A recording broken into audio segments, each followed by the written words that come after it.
সেটা হলো বাংলাদেশে ইউনিট সরকার আসার পরে এবং অপারেশন সিঁদুরের পরে আমাদের কিন্তু সেভেন সিস্টার রীতিমতন সিকিউরিটি পয়েন্ট অফ ভিউতে খুব ইম্পর্টেন্ট হয়ে উঠেছে। তাহলে শান্তা পালকে ভারতবর্ষের অভিবাসন ডিপার্টমেন্ট নক করলো না কেন? স্থানীয় পুলিশের ভূমিকা কী ছিল? পশ্চিমবাংলা পুলিশের ভূমিকা কী ছিল? তাদের কাছে ইনফরমেশন কেন ছিল না? এই প্রশ্নগুলো থাকবে। যারা ভোটার তালিকা সংশোধনের কাজে আসবেন তাদের কাঁধে কয়টা মাথা আছে যে মমতা বন্দ্যোপাধ্যায়ের কথা অস্বীকার করবেন? আরও পরিষ্কার করে বললে, বাংলাদেশের ইউনুস সরকার আসার পরে কোনো মতেই কোনো ঝুঁকি নিতে রাজি নয় আরএসএস বা কেন্দ্রীয় বিজেপি নেতৃত্ব বা কেন্দ্রীয় সরকার। তুমি দেখেছো যে বারাসতে এক তৃণমূল নেত্রী প্রকাশ্য জনসভায় বলছে বাংলাদেশ থেকে যারা এসছে তাদের কার্ড তৈরি করে দেওয়ার দায়িত্ব আমাদের। ভারতবর্ষের বিদেশমন্ত্রী ডক্টর জয়শঙ্কর সংসদে দাঁড়িয়ে বললেন, বাংলাদেশের সঙ্গে তুরস্কের এই যোগকে কড়া নজরে রাখছে ভারত। আর ঠিক তখনই আমাদের এই বাংলায় খোদ কলকাতায় ধরা পড়লেন একজন অবৈধ বাংলাদেশি, যার নাম শান্তা পাল, যার সঙ্গে টলিউডের যোগও উঠে আসছে। একের পর এক ফলস ডকুমেন্ট, একের পর এক মিথ্যা ফন্দি।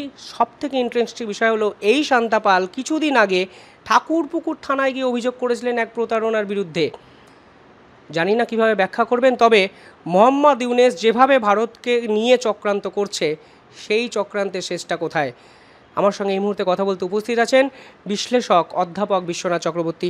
স্যার, প্রথমেই দ্য ইন্ডিপেন্ডেন্ট বেঙ্গলে স্বাগত। এই যে শান্তা পাল, আজকে মোহাম্মদ ইউনুস ক্ষমতায় আসার পর সে 8-9 মাস ধরে ধারাবাহিকভাবে ভারতকে র্যাডিক্যালাইজড করার, সন্ত্রাস দ্বারা আক্রান্ত করার যে পরিকল্পনা আমরা দেখছি, শান্তা পাল কি তারই একটা অবিচ্ছেদ্য অংশ? দেখো, মানে শান্তা পাল মতন এরকম বহু মানুষ পাসপোর্ট নিয়ে বাংলাদেশ থেকে আসেন, তারপরে বাংলাদেশের মানে পশ্চিমবাংলায় মিশে যান কী করে? স্থানীয় স্তরে শাসক দলের তরফ থেকে নানা রকম কার্ড, অর্থাৎ voter card, voter I card, Aadhaar card, এমনকি পাসপোর্ট পর্যন্ত জালি হয়ে যায়। ফলে রাজ্যের একটা ইনপুট থাকে এই বিভিন্ন কার্ডগুলো প্রকিউরমেন্টে বা কার্ডগুলো পাওয়ার ক্ষেত্রে। এটা কেবলমাত্র শান্তা পালের গল্প নয়, এটা সারা পশ্চিমবাংলায় যেভাবে অনুপ্রবেশ হচ্ছে, এবং এই অনুপ্রবেশ শুধু তৃণমূল কংগ্রেস আমলে হচ্ছে তা নয়, বাম আমলেও হয়েছে, এর আগেও হয়েছে, অতীতেও হয়েছে। ফলে বর্ডারকে ক্রস করে, যেখানে আবার বর্ডার ফোর্সের মানে বর্ডার সিকিউরিটি ফোর্স বা বিএসএফের ভূমিকা নিয়েও আমাদের প্রশ্ন আছে। কিন্তু মোদ্দা কথা হলো যে ভারতবর্ষের নিরাপত্তা বিঘ্নিত করে একটা বিরাট সংখ্যক মানুষ, তারা কেউ পাসপোর্ট ধরে, কেউ বিনা পাসপোর্টে পশ্চিমবাংলায় এসে ভোটার আই কার্ড জালিয়াতি করে জোগাড় করছে টাকার বিনিময়ে, এবং বিভিন্ন ধরনের আধার কার্ড হতে পারে, সেই রেশন কার্ড হতে পারে, এগুলো শাসক দলের তত্ত্বাবধানে হয়। তুমি দেখেছো যে বারাসতে এক তৃণমূল নেত্রী প্রকাশ্য জনসভায় বলছে বাংলাদেশ থেকে যারা এসছে তাদের কার্ড তৈরি করে দেওয়ার দায়িত্ব আমাদের। এই ধরনের ভাবনা চিন্তাগুলো দেখো, যদি প্রকাশ্যে আসে তাহলে গোপনীয়ভাবে কিভাবে কার্ড জালিয়াতি হয় এবং জাতীয় নিরাপত্তা সাথে কম্প্রোমাইজ হয় সেটা থাকছে। একই সাথে তোমায় বলবো, অভিবাসন ডিপার্টমেন্ট মানে ভারত সরকারের, তাদের একটা কাজ আছে যে কোনো দেশ থেকে যদি কোনো বিদেশি নাগরিক আসে, যখন এন্ট্রি করছে, কতদিনের জন্য সে ভিসা পেয়েছে, সেই কনটেক্সটে ভিসার মেয়াদ শেষ হলে তাকে নক করা। তাহলে শান্তা পালকে ভারতবর্ষের অভিবাসন ডিপার্টমেন্ট নক করলো না কেন? স্থানীয় পুলিশের ভূমিকা কী ছিল? পশ্চিমবাংলা পুলিশের ভূমিকা কী ছিল? তাদের কাছে ইনফরমেশন কেন ছিল না? এই প্রশ্নগুলো থাকবে। কিন্তু আমি তোমাকে বৃহত্তম প্রশ্নটা বলি, সেটা হলো বাংলাদেশে ইউনিট সরকার আসার পরে এবং অপারেশন সিঁদুরের পরে আমাদের কিন্তু সেভেন সিস্টার রীতিমতন সিকিউরিটি পয়েন্ট অফ ভিউতে খুব ইম্পর্টেন্ট হয়ে উঠেছে। একই সাথে শিলিগুড়িতে চিকেন নেক আমাদের মাথা মানে ব্যথার কারণ হয়েছে।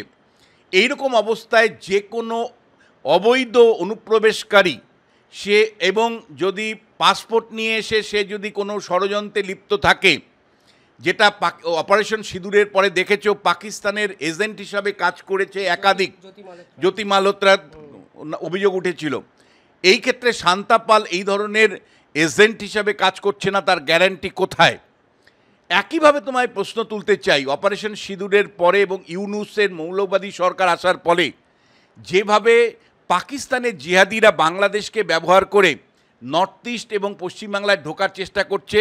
এখন কাশ্মীর থেকে ইনফিল্ট্রেশন সম্ভব হচ্ছে না, ফলে পশ্চিমবাংলা আসামের বর্ডারকে ব্যবহার করে, ত্রিপুরার বর্ডারকে ব্যবহার করে ভারতবর্ষকে ডিস্টেবিলাইজ করতে চাইছে। ফলে আমাদের কিন্তু কেবল এটা বিজেপি তৃণমূলের লড়াই নয়, এটা কেবলমাত্র মোদী মমতা বন্দ্যোপাধ্যায়ের লড়াই নয়, এটা বৃহত্তম জাতীয় স্বার্থে এই যে এসআইআর হচ্ছে, এই এসআইআরে রাজ্য সরকারকে সহযোগিতা করা উচিত, যাতে একজন সিঙ্গেল অনুপ্রবেশকারী অর্থাৎ বিনা অনুমতিতে আসা কোনো বিদেশি নাগরিক বা বাংলাদেশি নাগরিক, তিনি হিন্দু হন মুসলিম হন, কাউকেই কিন্তু রাখার এখতিয়ার নেই বা ভোটার তালিকায় থাকা উচিত নয়। রাজ্য সরকারের সহযোগিতা করা উচিত। কিন্তু রাজ্য সরকারের অবস্থান যদি দেখো বিপরীত, তারা অনুপ্রবেশ নিয়ে সাইলেন্ট। কারো একটা নাম কাটা গেলে মমতা বন্দ্যোপাধ্যায় হুঁশিয়ারি দিয়েছেন যে ইলেকশন কমিশনকে ঘেরাও করা হবে। ফলে কার মাথায়, মানে বিএলআরওদের যারা ভোটার তালিকা সংশোধনের কাজে আসবেন, তাদের কাঁধে কয়টা মাথা আছে যে মমতা বন্দ্যোপাধ্যায়ের কথা অস্বীকার করবেন? তোমার মনে থাকতে পারে এর আগে নির্বাচনে কোনো অফিসার যদি নিরপেক্ষভাবে কাজ করেছে তাকে বাধ্যতামূলক শাস্তি বা ওয়েটিং লিস্টে পাঠানো হয়েছে, কাউকে নর্থ বেঙ্গলে পাঠানো হয়েছে। সোমেন মিত্র পুলিশ কমিশনার হিসাবে তাকে এরকম শাস্তি দেওয়া হয়েছিল। ফলে আমাদের আশঙ্কা, আমাদের ভয় যে শেষ পর্যন্ত শান্তাপালের মতন মানুষেরা অবৈধভাবে থেকে যাবেন কিনা জাতীয় নিরাপত্তার প্রশ্নে। কিন্তু তোমাকে আমি একটা জিনিস বলছি, অপারেশন সিঁদুর পরে ভারত সরকার কিন্তু পরিষ্কার অবস্থান নিয়েছেন। এই যে তুমি এসআইআর দেখছো, এসআইআরের একটাই উদ্দেশ্য, ভোটার তালিকাকে বিশুদ্ধ করো।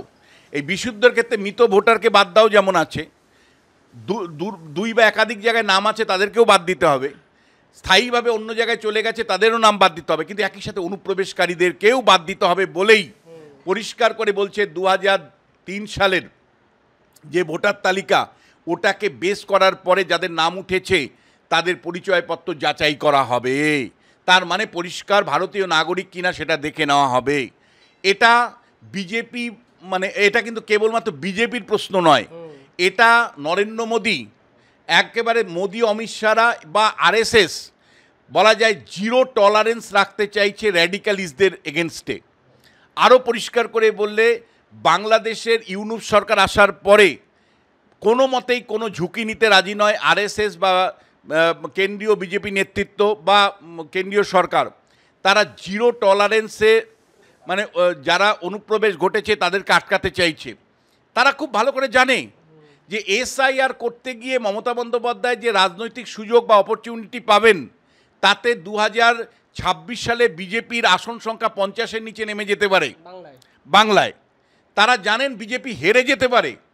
কিন্তু আমি তোমাকে খুব পরিষ্কার বলছি, এই ডি র্যাডিক্যালাইজেশন প্রসেসটা কিন্তু নরেন্দ্র মোদী অমিত শাহরা উৎসাহিত করতে চান, despite the fact BJP can lose the election in coming election 2026, ওদের আদর্শের সাথে সম্পর্কিত। এবং তুমি এটা বুঝতে পারবে যে কাশ্মীরের যে উগ্র মুসলিম মানে ভাবনা ছিল, বা কাশ্মীর একটা বিচ্ছিন্নতা অবস্থান ছিল, র্যাডিক্যালদের দাপাদাপি ছিল, এমনকি মেইন স্ট্রিম পলিটিক্যাল পার্টিগুলোর মধ্যে র্যাডিক্যাল ভাবনা ছিল, সেটাকে এসকেলেশন করেছে, অর্থাৎ র্যাডিক্যাল ভাবনাকে কমানোর চেষ্টা করা হয়েছে। তুমি জানো সম্প্রতি ওমর আবদুল্লাহ, যিনি কাশ্মীরের বর্তমান মুখ্যমন্ত্রী, তিনি গুজরাট সফরে গিয়েছিলেন। তিনি বল্লভভাই প্যাটেলের পায়ের নিচে একটা ছবি তুলেছেন। সেই ছবি নরেন্দ্র মোদী টুইট করেছে, করে বলেছে এইটাই ভারতবর্ষ। এবং একই সাথে এখন যখন কাশ্মীরে তুমি জানো যে ওমর আবদুল্লাহ মাঝে মাঝে বিভিন্ন মন্দিরে যাচ্ছেন, এই মন্দিরের ছবিগুলো যখনই উনি যাচ্ছেন তখনই মানে মোদী টুইট করছেন। মোদী হঠাৎ করে টুইট করছেন কেন একজন মুখ্যমন্ত্রীকে? ভাবনা চিন্তার বদলটাকে তিনি এস্টাবলিশ করতে চাইছেন, যে ভারতবর্ষের র্যাডিক্যাল ইসলামিক ভাবনা থেকে যে সরে আসছে তারই রিফ্লেকশন ওমর আবদুল্লাহর মধ্যে ধরা পড়ছে, সেই কারণেই টুইট করছেন। একইভাবে তোমাকে বলছি, কাশ্মীরের সমস্যা অনেকটা মিটছে, বাংলায় নতুন করে একটা কিন্তু সমস্যা তৈরি হচ্ছে, র্যাডিক্যালদের প্রভাব। এখানে একটা প্রশ্ন, বাংলাদেশ বারংবার সীমান্ত হত্যা নিয়ে অভিযোগ করছে, স্বরাষ্ট্র মন্ত্রককে চিঠি লিখেছে, বিএসএফ কেন দেদার অনুপ্রবেশকারীদের উপর গুলি চালাচ্ছে? জাতীয় সুরক্ষার কথা মাথায় রেখে বিএসএফ কিছু ভুল করছে বলে আপনার মনে হয়? কি করা উচিত? আমার ওই জায়গার থেকে আমি বলতে পারবো না, কারণ ওটা বিএসএফ এর বিশেষজ্ঞরা বলতে পারবেন, কিন্তু আমি মনে করি না যে বিএসএফ গুলি চালিয়েছে এইসব কিছু। কিন্তু তোমাকে আমি বলছি যে নরেন্দ্র মোদী, অমিত শাহ বা কেন্দ্রীয় সরকার স্পষ্ট একটা অবস্থান নিয়ে ফেলেছে। এই অবস্থানটা কিন্তু 1 ইঞ্চিও নড়বে না তারা। পশ্চিমবাংলা হেরে গেলেও এরা কিন্তু অনুপ্রবেশকারীদের শনাক্ত করবেই, এবং এরা কিন্তু মানে ডিরেডিক্যালাইজেশন প্রসেসের মধ্যে যাবেই। এবং তোমাকে আমি খুব পরিষ্কার করে বলতে চাই যে এই ডিরেডিক্যালাইজেশনের প্রসেসটা কাশ্মীরে অনেকটাই সম্পূর্ণ করেছে। পশ্চিমবাংলায় তাদের ভয়, মানে বিজেপি এবং আরএসএস তারা ভয় পান যে পশ্চিমবাংলায় যেভাবে র্যাডিক্যালিস্টদের প্রভাব তৈরি হয়েছে, তার ফলে পশ্চিমবঙ্গ পশ্চিম বাংলাদেশে পরিণত হতে পারে। তারা আশঙ্কা প্রকাশ করছেন যেভাবে মানে অনুপ্রবেশ ঘটছে, তাতে 2000 মানে এর পরবর্তী যে সেন্সাস আসছে 2025-এ, সেই সেন্সাসে হয়তো দেখা যাবে যে বিরাট সংখ্যক সংখ্যালঘু মুসলিমের সংখ্যা বেড়েছে অনুপ্রবেশের মাধ্যমে। ফলে তারা আশঙ্কা প্রকাশ করছেন যে পশ্চিমবঙ্গ পশ্চিম বাংলাদেশে পরিণত হবে না তো। ফলে এই জায়গায় কিন্তু আমি তোমায় বলছি, ডিরেডিক্যালাইজেশন প্রসেসে কিন্তু শুভেন্দু অধিকারীদের হারের সম্ভাবনা প্রবল। মমতা বন্দ্যোপাধ্যায়কে প্রায় লুফা বল দেওয়া হয়েছে, কারণ যেহেতু 35% বেশি মুসলিম সম্প্রদায়ের মানুষ আছে, যদি অনুপ্রবেশের ইস্যুটাকে ঠিক মতন মানুষের মনের মধ্যে ছড়িয়ে দিতে না পারে, তাহলে বিজেপির পরাজয় সময়ের অপেক্ষা। কিন্তু একই সাথে তোমায় বলবো, এই 26-এর নির্বাচনে বাম এবং কংগ্রেস তাদের টোন ক্রমশ তৃণমূলের সাথে মিলে যাচ্ছে। অর্থাৎ এখানে এসআইআরের প্রশ্নে তারা অনুপ্রবেশ নিয়ে যেভাবে নীরব থাকছে, অনুপ্রবেশ যে অ্যাজিভ যেন কোনো ইস্যুই নয়, এটা কিন্তু আমি বলছি বাম কংগ্রেসকে বহুদূর মানে ছিটকে দিবে। কারণ বাম কংগ্রেসের ভয়েস তৃণমূলের ভয়েস এক হয়ে গেছে। তারা কিন্তু মানে বামেরা তো বলতেই পারবে না অনুপ্রবেশ নিয়ে, কারণ বাম আমলেই অনুপ্রবেশ হয়েছিল। এই অভিযোগটা তো মমতা বন্দ্যোপাধ্যায় স্বয়ং দিনের পর দিন করেছেন, সংসদে করেছেন, বইয়ের মধ্যে করেছেন যে বামেরা অনুপ্রবেশ ঘটিয়ে ভোটার সংখ্যা বাড়িয়ে ভোটে যেতে। ফলে বামেদের পক্ষে অনুপ্রবেশ নিয়ে কথা বলার কোনো মানে নৈতিক অধিকারই নেই। আর কংগ্রেস দলও কী কারণে র্যাডিক্যাল মানে ইসলামিক জায়গাকে কন্ডেম করে যে অনুপ্রবেশ আটকানোর যে প্রয়োজনীয়তা আছে, এটা নিয়ে কংগ্রেসও নীরব। হয়তো ভোট ব্যাংকের রাজনীতির জন্য, মুসলিম ভোট ব্যাংকের রাজনীতির জন্য অল ইন্ডিয়াতে। কিন্তু আমি তোমায় বলছি, দিনের শেষে সবচেয়ে বেশি লস কিন্তু বাম এবং কংগ্রেসেরই হবে এই এসআইআর প্রসেস যখন চালু হবে। ফলে সব মিলে তুমি যদি বলো যে আমাদের রাজ্যে যে এসআইআর প্রসেস শুরু হয়েছে, আমার আশঙ্কা যেভাবে তৃণমূল রাস্তায় নেমে গেছে, এর বিজেপিও রাস্তায় নেমে গেছে, প্রচুর ভুয়ো ভিডিও ইতিমধ্যেই শাসক তৃণমূল এবং বিজেপি ছড়িয়ে দিচ্ছে। তোমরা যারা সাংবাদিকতা করো, তোমাদের পক্ষে বোঝা খুব কঠিন হয়ে যাবে কোনটা ভিডিও সত্যি কোনটা মিথ্যে। এমন হতেই পারে যে বিএলওদের মধ্যে পরিষ্কার দুটো বিভাজন হবে, কেউ তৃণমূলপন্থী বিএলও হবে, কেউ তৃণমূল বিরোধী বিএলও হবে। এবং একই সাথে এই বিএলওরা যারা তৃণমূলপন্থী হবে, তারা হয়তো কোনো একটা মালদা, মুর্শিদাবাদ, উত্তর দিনাজপুরের মতন জায়গায় একটা অঞ্চলে দেখা যাবে একটা পার্টিকুলার গোষ্ঠীর নাম তুললো না, ইচ্ছে করে তুললো না, যাতে করে মমতা বন্দ্যোপাধ্যায়, অভিষেক বন্দ্যোপাধ্যায় বা তৃণমূল কংগ্রেস নেমে যেতে পারে অমুকদের নাম নেই কেন, জবাব চাই, জবাব দাও, ইলেকশন কমিশনকে ঘেরাও করতে পারে।